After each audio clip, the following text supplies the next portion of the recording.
It's 40,000 BC. The sun's gone down. There's no music, no words you'd recognize, no language yet for the thing you're about to feel. There's just you, a fire, and a pile of leaves that somebody threw on the flames to keep the bugs away. And somewhere in that smoke, curling into your face, your brain quietly lights up in a way it has never lit up before. You don't know why. You just know that, for some reason, you'd like to sit a little closer. That feeling, that exact feeling, might be one of the oldest experiences our species has ever chased. And this is the story of why ancient humans were high all the time. Not as a joke, not as a meme. It might be one of the deepest, weirdest truths about what it actually means to be human. Because here's the thing nobody tells you. Getting high doesn't start with dispensaries. It doesn't start with the 60s, or reggae, or that one friend from college. The urge to reach into your own head and change how it feels, that might be older than farming, older than the wheel, older than writing itself. And the evidence buried in the ground for this is genuinely insane. Let's start with the plant, because cannabis is old, really old. It's one of the very first plants humans ever domesticated. Genetic studies point to early cultivation in East Asia something like 12,000 years ago, right at the dawn of farming itself. Think about that. Before we bred better wheat, before we tamed the cow, we were already keeping this strange little plant that made us feel funny. Now, to be fair, most of that early cannabis was grown for hemp. Rope, cloth, seeds, food. Extremely practical. Extremely boring. But here's the question that should be poking you in the back of the skull. If you're growing whole fields of a psychoactive plant, and you're burning it, and you're living downwind of it every single day, how long before somebody notices that the smoke does something? The honest answer is probably not very long at all. And here's the part that really breaks people. Your brain came pre-installed for this. You have an entire system inside you called the endocannabinoid system. Receptors woven through your brain and your body that help manage your mood, your memory, your pain, your appetite, your stress. And here's the wild part. Those receptors did not evolve because of cannabis. They were already there, running quietly, for millions of years. So when a human being first breathed in cannabis smoke, their brain didn't panic. Their brain went, oh, I've got a slot for exactly this. That's the beautiful, almost unsettling coincidence sitting at the center of this whole story. We didn't invent getting high. We stumbled onto a plant whose chemistry just happened to fit a lock we'd been carrying around the whole time. Now let's get to the archaeology, because this is where it stops being a theory and starts being a crime scene. High up in the Pamir Mountains of Central Asia, there's a site called Jurzankal. Archaeologists dug up a cemetery there, around 2,500 years old. And inside the graves, they found wooden braziers, little bowls, packed with heat-scorched stones. When they chemically analyzed the black residue baked onto those stones, they found cannabis. And not the boring, low-strength hemp you'd use to make rope. This was cannabis with unusually high levels of the psychoactive compound. Somebody, 500 years before Christ, was heating stones, throwing strong weed on top, and breathing the smoke inside an enclosed space at a funeral. That's not a casual smoke break. That was ritual, sacred, a deliberate high performed for the dead. And it gets stranger. Out in the Turpan desert of northwestern China, there's a burial site called the Yanghai Tombs. Archaeologists opened one grave, around 2,700 years old, and found a man laid to rest under a literal blanket of cannabis. 13 whole plants arranged across his body like a shroud. And in another burial nearby, nearly 2 pounds of it. Again, high strength, packed carefully into a wooden bowl and a leather basket.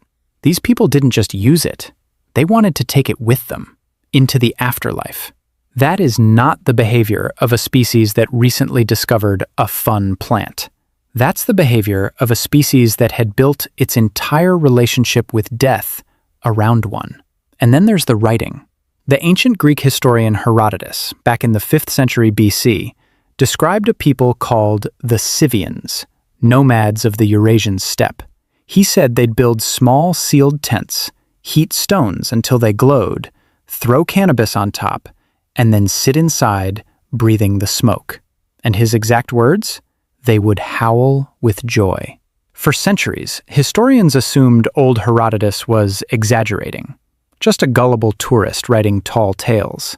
And then archaeologists started digging up Scythian burial mounds and found exactly what he'd described: the braziers, the scorched stones, the cannabis residue. The man wasn't exaggerating. If anything, he was underselling it. 2,500 years ago, there were entire cultures whose group activity was climbing into a smoke-filled tent and getting collectively, ecstatically, gloriously high. And they weren't hiding it. They were burying it with their kings. So let me zoom out and hit you with the big idea. Because this isn't a Central Asia story. This is a human story. Almost every human culture ever documented, on every continent, separated by oceans, separated by thousands of years, with no contact between them, independently went looking for ways to alter their own minds. Fermented drinks, psychedelic mushrooms, chewed leaves, smoke. A researcher named Ronald Siegel looked at all of this and proposed something wild. He suggested that the pursuit of intoxication is a fourth drive, sitting right there alongside hunger, thirst, and sex. Not a flaw in human behavior, a feature, built in. And it's not even just us. Elephants deliberately seek out fermented fruit and get tipsy. Reindeer will hunt through the snow for psychoactive mushrooms. The drive to feel different seems to run deeper than our species, maybe deeper than our whole branch of the tree of life. Which means, when ancient humans got high all the time, they weren't malfunctioning. They were doing something breathtakingly, fundamentally alive. Now, I have to give you the spicy theory, because you're going to hear about it anyway.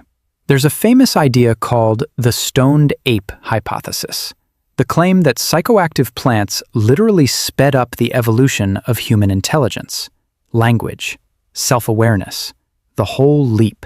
And let me be very clear, most scientists think this one is, to use the technical term, a stretch. There's no hard evidence that a mushroom rewrote our brains.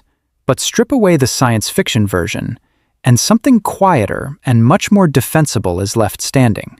Shared altered states may have played a real role in how humans bonded, how we built rituals, how we made meaning together. You don't need the plant to have grown our brains.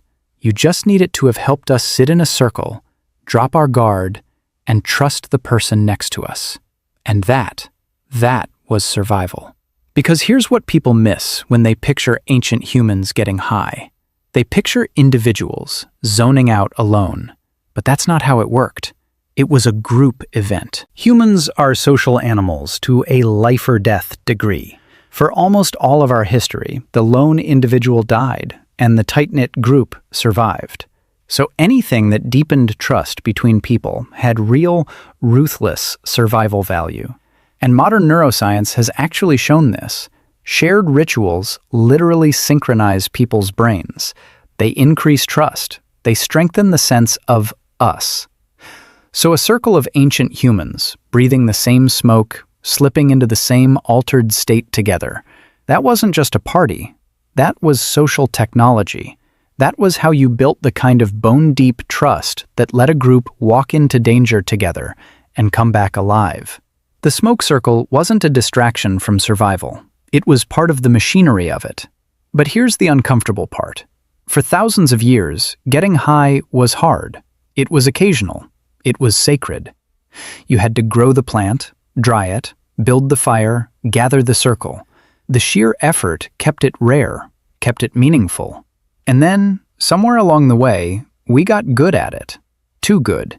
We took something ancient and communal and holy, a thing you did a few times a year with your whole tribe to touch something bigger than yourself, and we turned it into a product.